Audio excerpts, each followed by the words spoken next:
Bien écoutez, comme quelqu'un qui a fait une longue traversée, une traversée dans le temps, puisque le prix Niepce c'était, vous me dites, en 98 et que je continue à photographier. J'ai enseigné, j'ai été professeur dans les écoles des beaux-arts et j'ai poursuivi un travail principalement autour de la Méditerranée. Je suis repartie dans ma ville natale, Casablanca, et j'ai reconsidéré absolument toute ma photographie en ouvrant vers des paysages extérieurs, vers des personnages qui n'étaient pas des proches. Et j'ai commencé à construire pas mal de séries, donc notamment 1955 Casablanca, Toucher terre, qui était aussi tout autour de la Grèce, du Maghreb, etc.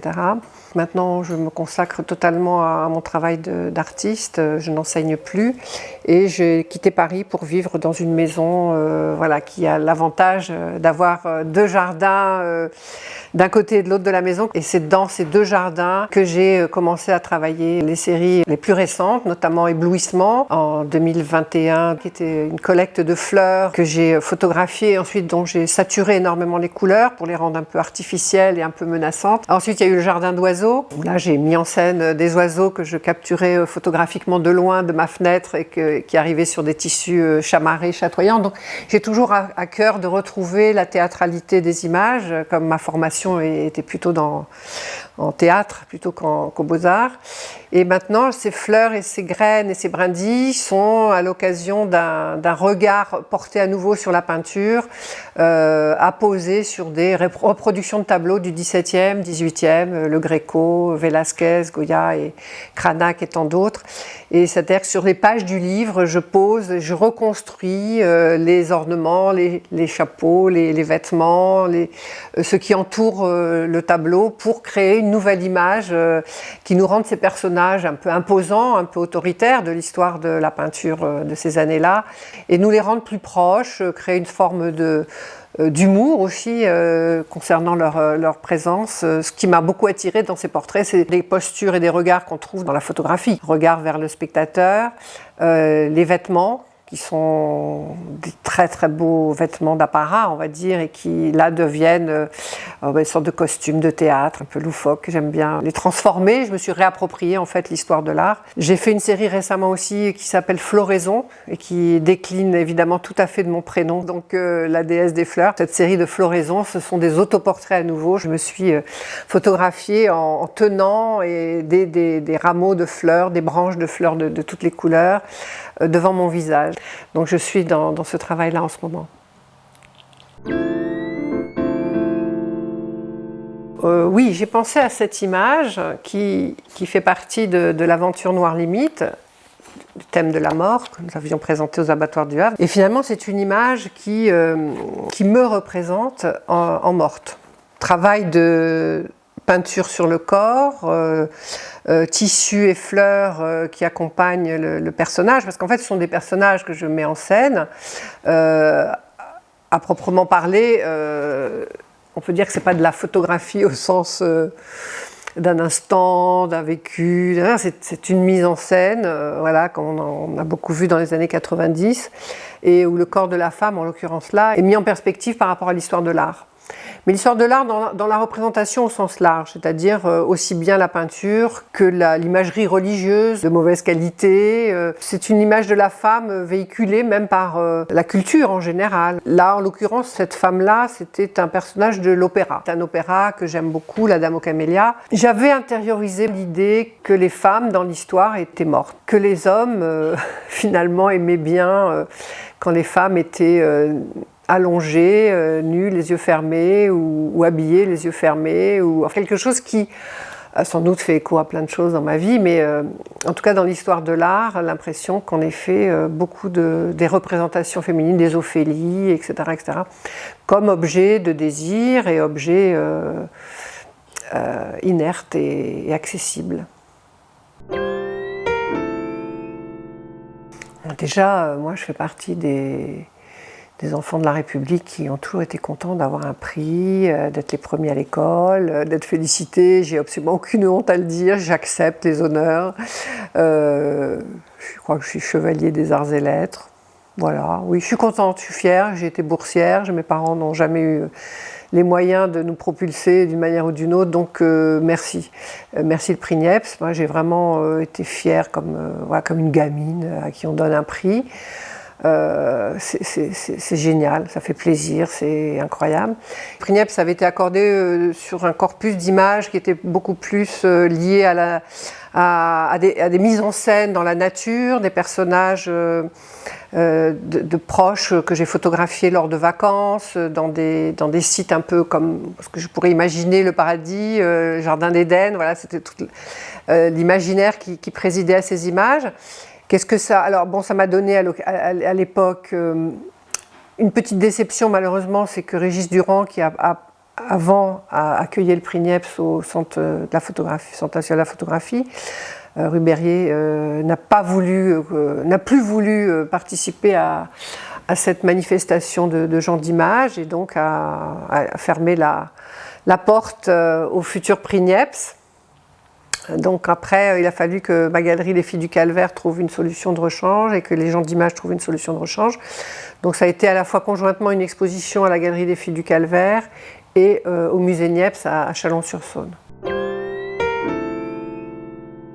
Si j'étais vraiment repartie très loin dans le passé, parce qu'en général c'est ce qui se passe, hein, c'est que c'est le passé qui nourrit le présent et le futur, donc j'aurais choisi soit ces trois portraits de Liszt, Chopin et Beethoven qui étaient dans des cadres sur le piano de ma grand-mère à Casablanca et qui ont été, je crois, à l'origine de ma passion pour l'art. C'est-à-dire qu'elle avait mis tellement d'intensité dans le jeu du piano, même si elle était amateur, et dans les trois figures tutélaires de son univers, de son imaginaire. Moi, je dansais hein, devant le piano, j'étais destinée à être danseuse étoile, vous imaginez bien. C'était le rêve de petite fille. Donc ces trois personnages, je les retrouve actuellement dans les peintures, notamment dans les trois portraits du Gréco qui sont en bas. Et je les ai aussi nommés dans le début de ma photographie, mon intérêt pour la photographie. J'ai nommé Man Ray, Bill Brandt et Kertész. Voilà, donc là aussi trois figures tutélaires, je dis mes pères, qu'on peut comprendre comme père, P-E, accent grave, R-E-S, comme mes pères, P-A-I-R, S. Je suis navrée, il n'y a pas de femme dans mes références pour le moment. C'est comme ça. Je n'ai pas eu de père, donc il a bien fallu que je m'en fabrique. Je ne parlerai pas des mères parce que là, le sujet serait trop vaste. Mais ces trois images, je pense, sont fondatrices. Ces trois portraits d'hommes célèbres, de musiciens, curieusement, hein, donc pas forcément des peintres ni des photographes. Et le relais, ça a été trois photographes. Et maintenant, ces peintres, Gréco, Velázquez, Cranach, sont aussi une sorte de figure tutélaire, des gens qui me tiennent hein, debout d'une certaine manière, dont la force de représentation, quel que soit le domaine dans lequel ils sont, m'a encouragée. Après, il y aurait eu, alors je ne les ai pas non plus, je n'ai pas pensé, quand vous m'avez parlé de ce projet, j'ai les photos que mon mari André a faites de moi quand j'avais 19 ans. Il m'a photographiée en noir et blanc et assez dénudée. Et il était très étonné de ma liberté à poser dans la nature. Je sais que j'étais aussi un modèle dans l'histoire de l'art à Paris, par exemple. J'ai posé pour le peintre Chaplin-Midi, j'ai posé pour beaucoup d'ateliers de peinture. Donc mon corps, que j'ai ensuite beaucoup photographié en autoportrait, c'est, je dirais, un peu l'axe principal de mon travail photographique, même si maintenant je me représente beaucoup moins. J'ai beaucoup aimé questionner ma féminité au travers de l'autoportrait dans les miroirs. Mon visage également, dans la série Troublée en vérité, comment mon visage a pu être le dépositaire d'une histoire beaucoup plus longue que la mienne, beaucoup plus ancienne, beaucoup plus chargée hein, en affect, en émotion. Donc c'est-à-dire que je dis que sur mon propre visage sont venus s'imprimer comme ça des centaines de visages différents, de femmes, de grand-mères, d'actrices. Donc je reparcours avec mon propre visage l'histoire de la représentation du visage féminin, enfin modestement. Et puis dans le corps, oui, comment s'identifier en tant que femme, modèle, nue, ayant appartenu à l'histoire de l'art, mais sans le fabriquer, sans en être le maître d'œuvre, en étant que l'objet à la disposition des grands maîtres. Et moi je me suis voilà, à la fois questionnée sur mon identité très profondément, et en même temps je me suis accaparée là aussi la figure féminine qui n'était pas autorisée jusqu'à présent par l'art, par l'histoire de l'art aux femmes. Alors les femmes ont beaucoup ensuite dans les années 70 et peut-être même un peu avant revendiqué, mais d'une manière peut-être plus politique, hein, l'esthétique était quand même aussi extrêmement important. Donc il y a vraiment une dimension esthétique dans mon travail que je revendique, qui n'empêche pas voilà, certaines prises de position, je dirais aussi, on pourrait dire féministes, sans que ce soit non plus au premier plan. Je pense que l'amitié que j'ai développée, que j'ai montrée dans mes travaux en Afrique du Nord, est aussi une forme politique. C'est-à-dire qu'il y a à la fois une volonté de montrer les liens qui sont profonds entre eux et nous dans notre histoire, et que les conflits, malheureusement, ne permettent pas toujours de rendre visible. Et quand je me promenais sur les plages de Casablanca avec mon petit album de famille, voilà, où il y avait des photos de mon enfance, ma grand-mère et moi devant les plongeoires, etc., les jeunes Marocains, mais j'avais presque honte de montrer que moi j'avais des archives et pas eux, et ils me disaient mais non, pas du tout, montrez-les nous, c'est aussi notre histoire, on voudrait bien partager ça avec vous. Donc voilà, je les ai photographiés eux ensuite sur ces plages. Et voilà, j'ai reconduit ce travail de l'amitié de nombreuses fois dans les pays du Maghreb. Et j'y ai exposé aussi mes photographies. Et ce passage entre voilà, la France et le Maghreb, c'est un passage très important dans mon travail.